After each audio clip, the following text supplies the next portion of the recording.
Akkam jirtan haalli fuudhaa viidiyoo kana keessatti akkaataa barreeffama miidhagaa WhatsApp irra ittiin barreessuu danda'an kan hojii ilaallu ta'a.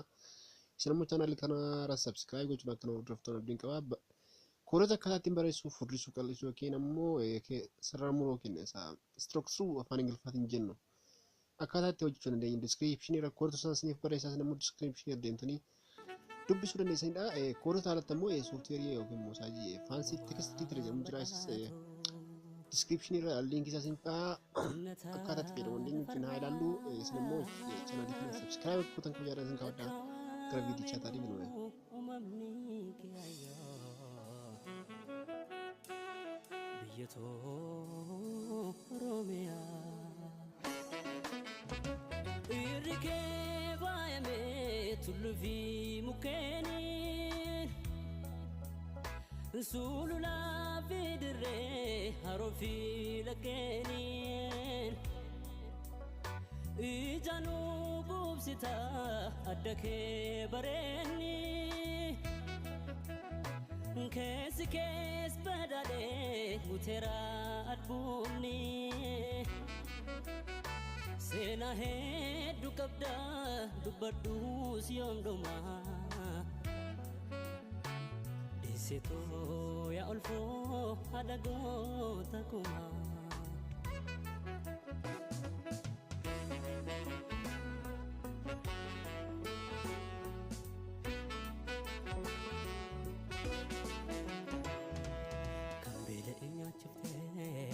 Kan dheebotee obaaftaa ija tokko laaltee hundaa simataa kan daaree uffistee dhabaa diroomsitaa ija tokko laaltee jiraachisaa.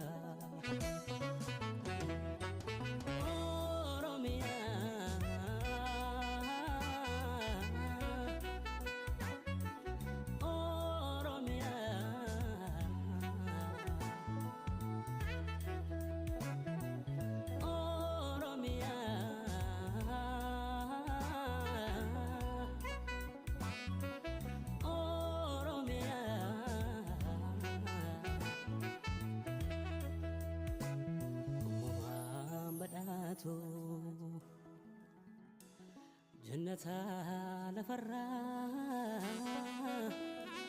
lakkaawwameen dhumuu mamni kiyyaa biyyatoo Oromiyaa mallattoo eenyummaa aadaa boonsaa qabdaa. Gattumee fi gelloo ittisaaf ragaadha laangaanii faaftirrii sheegoyyee. Akkam jirtan viidiyoon kun akkasitti abdiin qaba. Viidiyoo itti aanutti immoo viidiyoon midhagaa fi baay'ee barsiisaa waadaan isin seenaa isin ammoo chaanaalii keessa subscribe gochuun immoo viidiyoo biraa akka hojjedhu akkasumas subscribe gochuun kanalatti immoo viidiyoolee yeroo itti aanu kan immoo akkaataa gochuun kan marsariitti jechuun kennu kingi kan irratti raawwachuu dandeenyu akkasumas barreeffama teekinooloojii ajaa'ibaa ta'an qabadheessuu kufuusin immoo akka hordofan guyyaa sun gaafa dhaggeeffama subscribe gochuun waan dagataa jedha subscribe.